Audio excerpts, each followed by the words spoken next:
Hey everybody, Wayne here. In today's overview and review, I'm going to take a look at 490 BC Marathon, designed by Matt Ward and Ray Weiss and published by Conflict Simulations LLC, or CSL. Marathon is a two-player wargame, hex encounter, that utilizes chit-pull to power the system. The designer has said that it is inspired by PRESTAGS and Great Battles of History and Battle Hymn, which I did find as I played through the game. The game, obviously, it's called Marathon. It allows you to recreate, that epic ancient battle between the Greeks and the Persians. I have a full tutorial and partial playthrough video, but I'm going to go ahead and go down to the table and give you guys a quick overview of the game, follow with my pros and cons, and as always, end with my final thoughts. So let's get down to the table. All right, let's spend a few minutes looking at the game, the map, the units, and run through the sequence of play. Also explain victory loss. Remember, I do have a tutorial partial playthrough video for a more in-depth look at the game. Okay, first off, you have the map set out here. You can see it's Battle of Marathon over in the corner. You have the Greek camp here. You have the Persian camps over here, the Persian fleet represented there. The Greek units are blue with black text on there, black designs, and then the Persians are green. When it comes to the game itself, it is a standard hex encounter design. So you can see the hexes on the map, clear enough, easy to read. Terrain obviously not a huge factor in most ancient battles, including Marathon. You do have the elevation the Greeks start on, however, it doesn't really impact the game at all. You can see some marshes, generally blocks most unit movement. So other than them going towards each other, that's kind of where they're going to end up. You have a turn track over here in the corner. The game has 12 turns. So units themselves are pretty standard when it comes to, again, hex encounter games, right? So let's look at quickly here. What you have with the units, and I'll probably have graphic pop up, but what you have as well, you have strength points here, and then you have the morale rating over here, gives a morale bonus. Units other than the icons will tell you what they are as well. This is a hoplite. This is going to be a leader, Kalamakos. You also have identifying in the top right of a unit. So, for instance, you have a C. That's just a letter to identify. It could be A, B, C, D, etc., etc. Then you also have an R. The R means that these units, so top light and this leader, are part of the right wing. This game, particular Marathon, there's going to be a left wing, center wing, and right wing. Future games, may be differently. But how it works is that you are pulling a marker. It's a chit-pull game, right? So you're pulling a marker out of a cup, and it's going to tell you which wing to activate, or possibly a special event chit or the end turn chit. So for instance, what do you know? You pulled the Greek right wing activation chit. You're going to activate all the Greek right wing units. You're going to go ahead and set it aside and draw again. Eventually, you're going to draw the end turn chit. If you do that, and as long as both sides have been able to act, then you're going to go ahead and end the turn, check for victory, and move the turn marker down one up, I guess I should say. So let's run through the sequence of play, and I'll explain things as I go. Again, not a full in-depth coverage. That's in my tutorial video. All right, first off, you pull a marker, right? You pull that chit to activate that wing. You're going to pull the chit. It's going to tell you, hey, the Greek right wing, the Persian center wing. You're then going to do a command check. So we had that leader, right?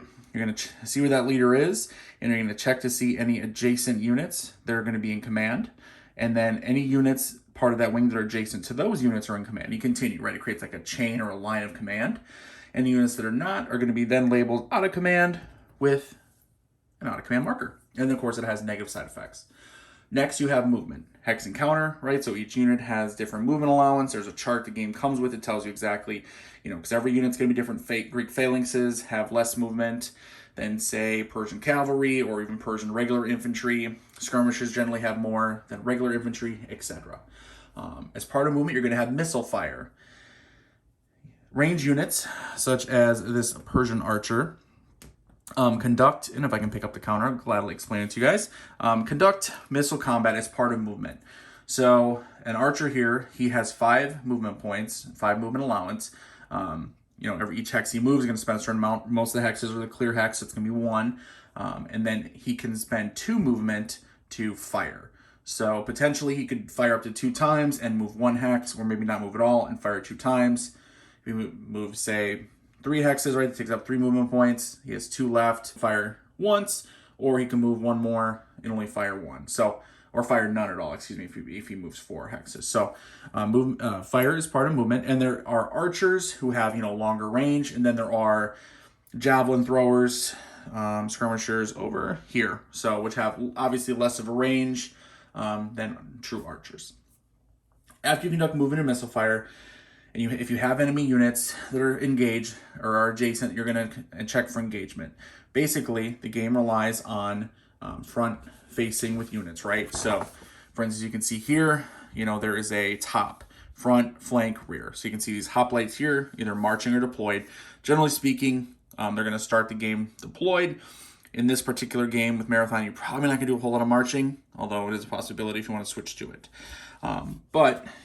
So you have a hoplite here, you have a skirmisher. Skirmishers have all front hexes. That allows them to move, separately. They also don't get engaged like other units.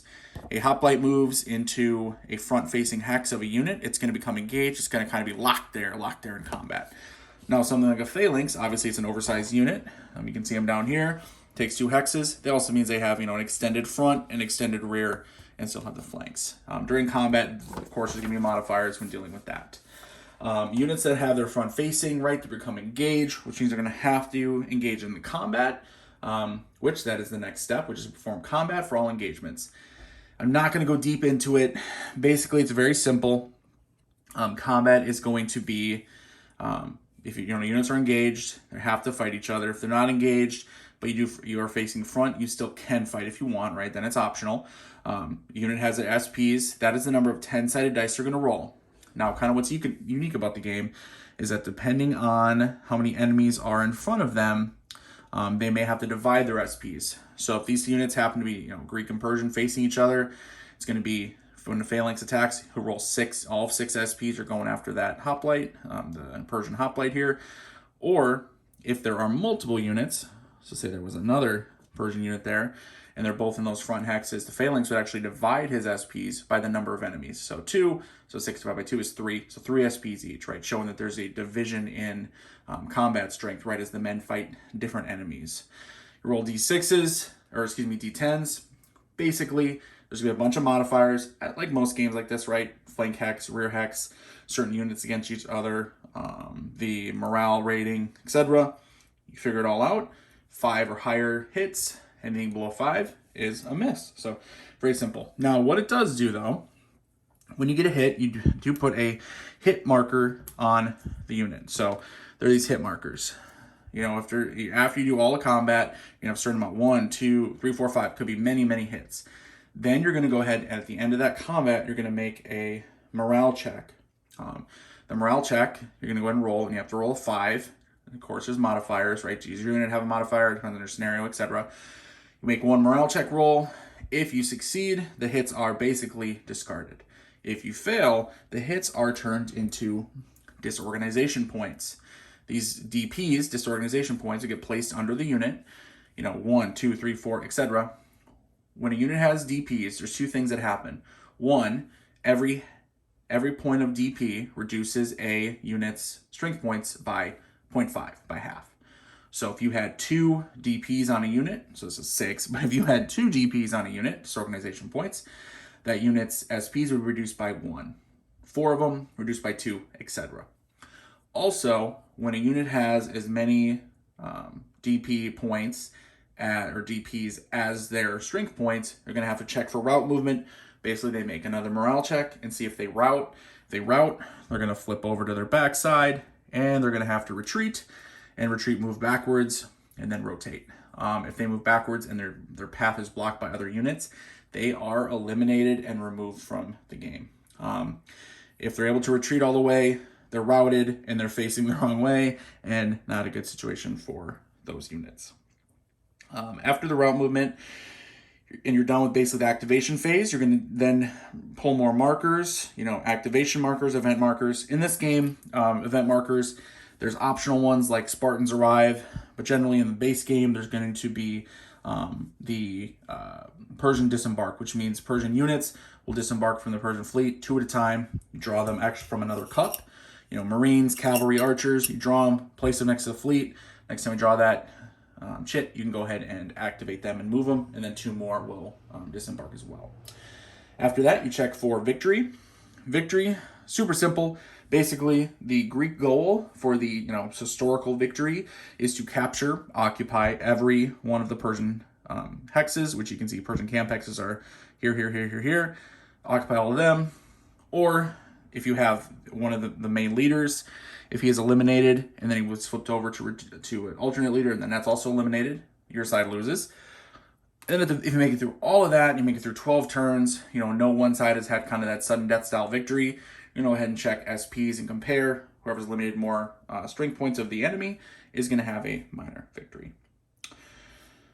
All right, I think that basically explains the game. Hex encounter, right? Drawing chits, activating wings, moving units one at a time, engaging in combat, getting locked into combat. You're going to have some range fire, but it's going to be a lot of melee, a lot of back and forth fighting until units suffer enough DPs that they rout and they have to retreat, or they're routed off the map.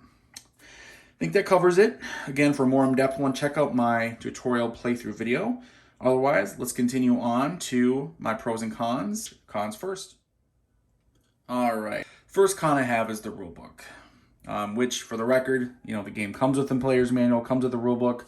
I downloaded a updated Living Rules one from Board Game Geek and was using that. So my feedback is even based off the updated rulebook. So it feels half well done and half like it needed a couple more editor's passes. Some parts are a little confusing, or information is missing or organized strangely. An example of confusion is the description of disorganization points. The wording says, each point of disorganization halves 1 SP during combat, rounded down. To me, that it doesn't flow very well. It confused me when I first read it. It kind of like, what does this exactly mean?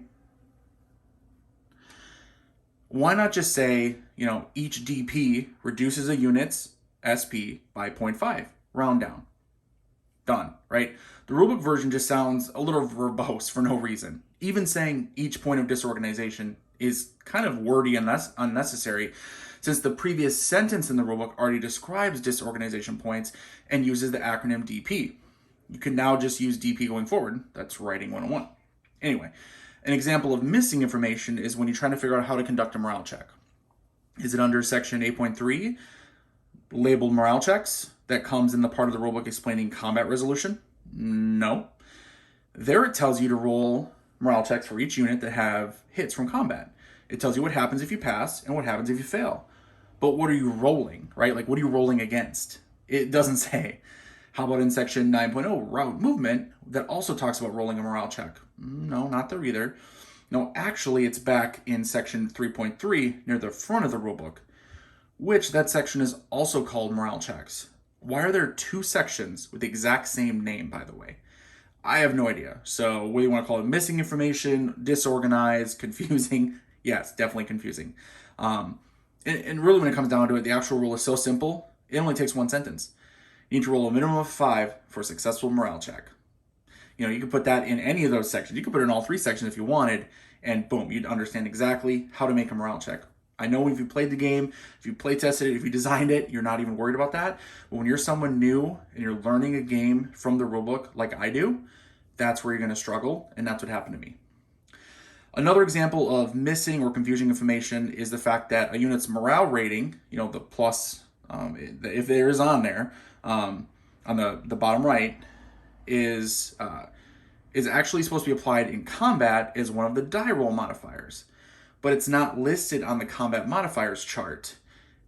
I think there's one sentence at the very beginning of the rulebook that mentions something that it helps with combat, but it is not spelled out. It is not clarified. So I didn't know that applied in combat, this combat modifier, until I saw the designer answer a question on Board Game Geek and clarify that yes, apply units morale rating to their die roll.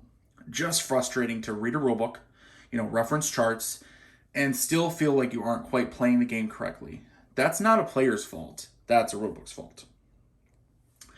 All right, another con is the number of marker counters, such as the hits, the disorganization, and especially these engaged markers. there simply aren't enough of them. The rulebook, I think somewhere it mentions making your own, or that, like, the limit is here is not enough, so you can use other things to act as them. But I don't want to have to do that, right? I don't want to make my own. That's why I buy a game that's already printed for me, so I can play it right out of the bag or box, bag in this case, and I don't need to do arts and crafts and create my own counters.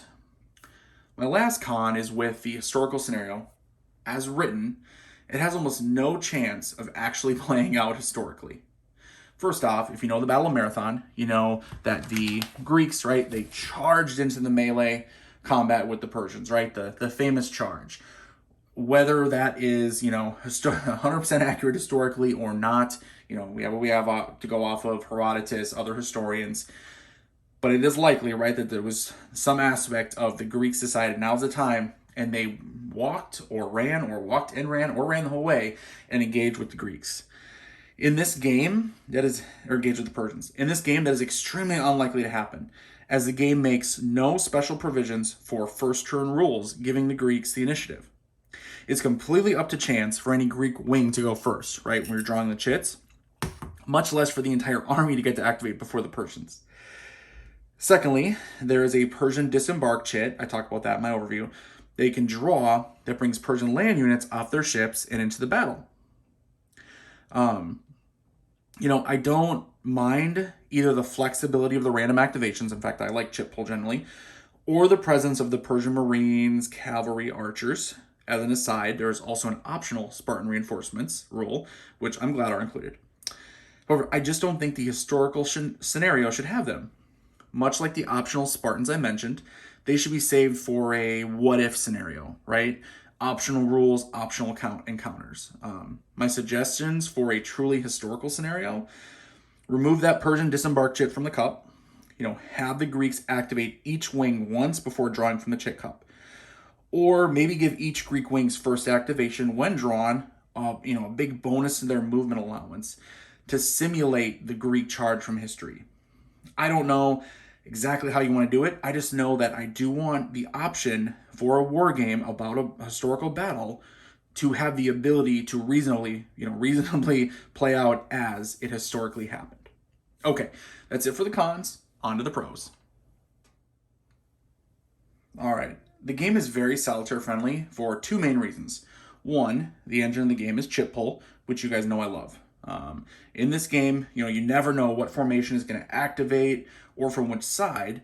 And since you also pull a marker that ends turns, you never know exactly how many will activate.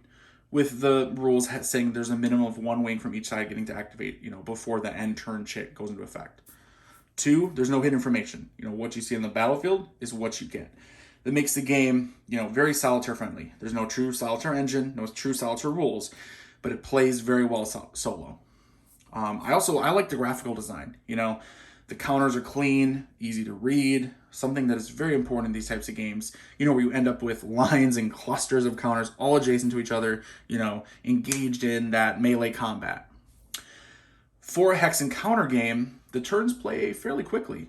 And I also like how combat works, with maybe a quick comment that it can get a bit fiddly when you have two enemy lines mixing and you're putting markers, below and on top of units. But I love throwing multiple dice for combat. I'm a dice chucker at heart, so with how combat resolution involves, rolling a 10-sided die for each strength point, I usually get to roll lots of dice. I also like, though, how you divide a unit's strength points by enemies they're engaged with in their front-facing hexes.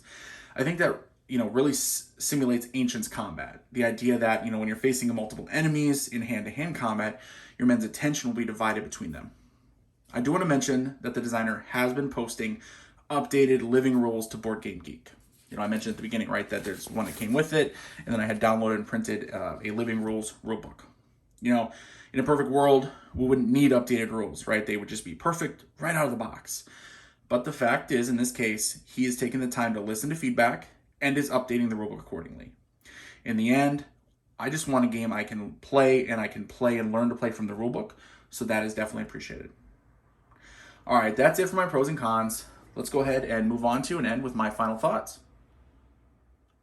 490 BC Marathon is a fairly light system that does a good job simulating an Ancients battle, even if the setup itself makes a historical result unlikely. The system starts off giving me the vibe of Hollandspiel's Shields and Swords Ancients. Then once combat begins, it kind of quickly pivots into a lighter Great Battles of History. When it comes to Ancients games, I want to feel like I'm reliving history, right? With the potential to change it. We usually know enough from historians to be able to recreate the battle in general, but often, not so many details, we can get lost in it. That gives designers freedom when designing these types of games. 490 BC Marathon falls a bit flat in recreating history exactly as it happened. But it does offer some intriguing alternative histories, between the random activations, the Persian naval reinforcements, and the Spartans' arrival chit. The system for 490 BC Marathon is where it shines, and what I am most interested in. To be honest, I found that I love the system more than the game. Or maybe what I mean is I liked it more than this particular battle. I want to see this system continue. Just please tighten up that rulebook and those charts. Oh, and give us some more markers. I know I talked about the negatives of the game more than the positives earlier in my review, but the fact is, if they keep polishing the system and they start covering battles that maybe have some more maneuver and flexibility, which really helps you when you're pulling chits and doing chit-pull and wing activation, I think this system will really start to shine. As a wargamer who loves Ancients games and has played more than my share, if what I've said has intrigued you, I definitely recommend you check out 490 BC Marathon. If you're more on the fence, maybe wait to see how the system develops. Alright, thank you to everyone for watching. I hope you enjoyed this video and my other videos on the game. Please let me know what you think of this video, of my other videos, and of this game in the comments below. And until next time, everyone, later.